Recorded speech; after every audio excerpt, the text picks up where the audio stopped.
Welcome to pungi TV. एक जंगल में कालू कौवा अपनी वाइफ चंपा कौवे के साथ में रहता था। कालू दिल का बहुत अच्छा था और साथ ही भोला भी। एक दिन कालू कौवा अपनी वाइफ से कहता है, पता है चंपा, अभी मैं सोनी चिड़िया के घर से आ रहा हूँ और उसने मुझे इतना जलील किया कि पूछो मत। मुझे बहुत बुरा लगा और मैंने ये भी फैसला कर लिया है कि मैं अब उससे काम करूँगा और भोजन ढूंढूंगा। अब मैं जंगल में किसी भी पंछी के पास नहीं जाऊँगा कि मुझे भोजन दे दो, और मैं पहले जितने भी बुरे काम करता था उसे छोड़ दूंगा और अच्छे से रहूंगा।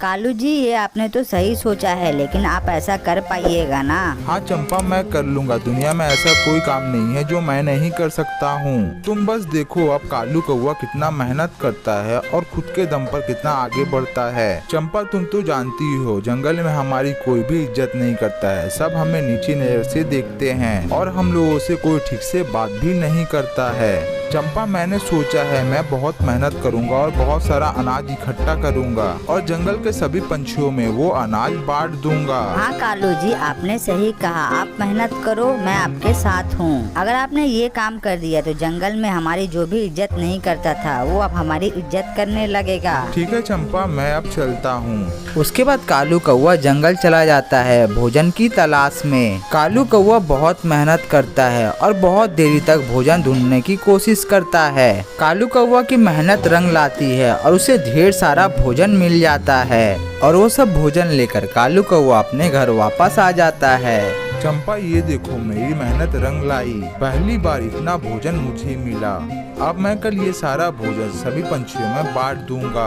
कालू कौवा बस इतना चाहता था कि जंगल में जो लोग कालू कौवा की इज्जत नहीं करते हैं वो सभी लोग उसकी इज्जत करें। फिर रात हो जाती है और दोनों पंछी सो जाते हैं। फिर सुबह हो जाती है। बबलू कबूतर उड़ता उड़ता एक पेड़ के डाल पर आकर बैठ जाता है। वो बेचारा सुबह से भोजन ढूंढने की तलाश कर रहा था, लेकिन उसे भोजन नहीं मिला। फिर वो अपने आप में बातें करने लगता है। मैं सुबह से भोजन ढूंढ रहा हूँ, लेकिन अभी तक मुझे भोजन नहीं मिला। मुझे बहुत जोरों की भूख लगी है। बबलू कबूतर ये सब बातें सोच ही रहा था, तभी उसकी नजर कालू कौवा पर पड़ती है। उसके पास ढेर सारा भोजन रखा होता है।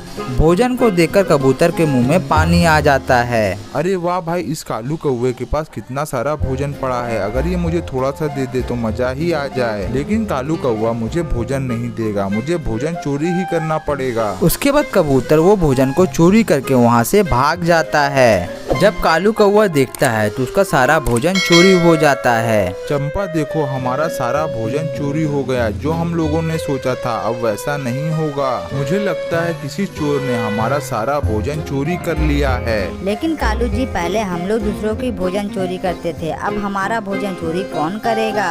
चंपा, मैंने जंगल में तो सभी पंछियों को बोल दिया है कि मैं भोजन बांटूंगा। सभी पंछी दोपहर तक आ जाएंगे। अब तो जंगल के सारे पंछियों के सामने मेरी नाक तो ही कट जाएगी।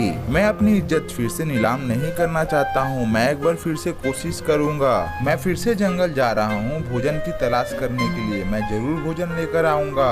कालू कौवा फिर से भोजन की तलाश करने के लिए निकल जाता है। कालू कौवा फिर से बहुत मेहनत करके भोजन ढूंढ रहा था, लेकिन कालू कौवा को कहीं भी भोजन नहीं मिलता है। वो पूरे जंगल में ढूंढता है लेकिन उसे भोजन नहीं मिलता है। फिर कालू कौवा बहुत थक जाता है और एक पेड़ की डाली पर जाकर बैठ जाता है। मैंने तो पूरा जंगल देख लिया, लेकिन मुझे तो कहीं भी भोजन नहीं मिल रहा है। मैं तो पूरी तरह से थक गया हूँ। अब मुझे शहर की तरफ जाना चाहिए। क्या पता मुझे वहाँ भोजन मिल जाए। कालू कौवा जैसे ही शहर की तरफ निकलता है वो देखता है कि थोड़ा सा भोजन उसके सामने पड़ा है, लेकिन तभी वहाँ पर तोता आ जाता है।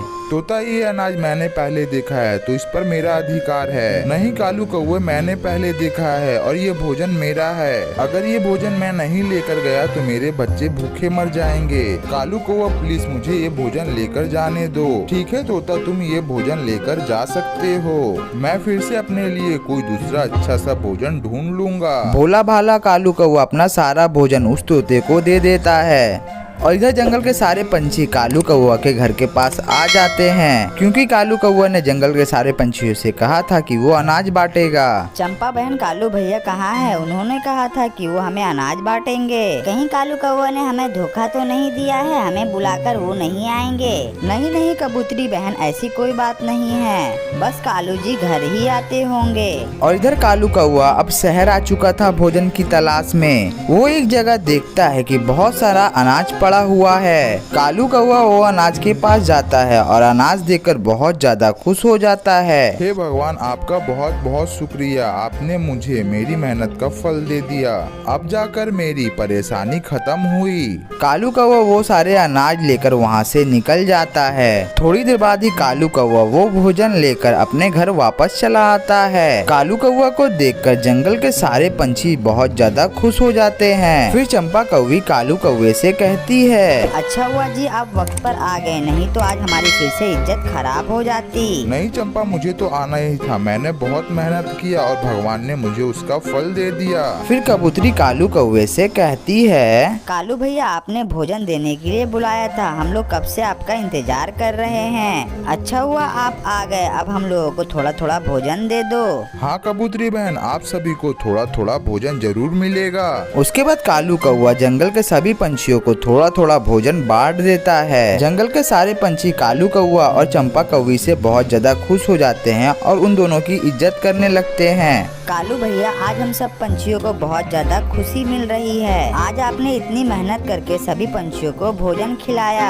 हाँ हाँ कालू कौवे, तुम्हें सुधरा हुआ देखकर हम लोगों को बहुत ज्यादा खुशी मिली। कालू कौवा और चंपा कौवी ये सब बातें सुनने के बाद बहुत ज्यादा खुश दिखाई देते हैं। फिर कालू कौवा उन लोगों से कहता है, अब मैं बहुत मेहनत करूँगा और चोरी चकारी नहीं करूँगा, इज्जत से अपनी जिंदगी जीऊँगा। हाँ कालू भैया, आप इज्जत से जिंदगी जीना, हम लोग आपको अब अच्छी नजर से देखेंगे। उसके बाद चंपा कौवी और कालू कौवा खुशी खुशी अपना जीवन जीने लगे और जंगल के सारे पंछी अब कालू कौवा और चंपा कौवी को इज्जत देने लगे। और ये सुंदर सी कहानी यहीं पर समाप्त हो जाती है। ये कहानी से हमें ये सीख मिलती है कि हमें इज्जत से जीवन जीना चाहिए और साथ ही कोशिश करने वालों की कभी हार नहीं होती।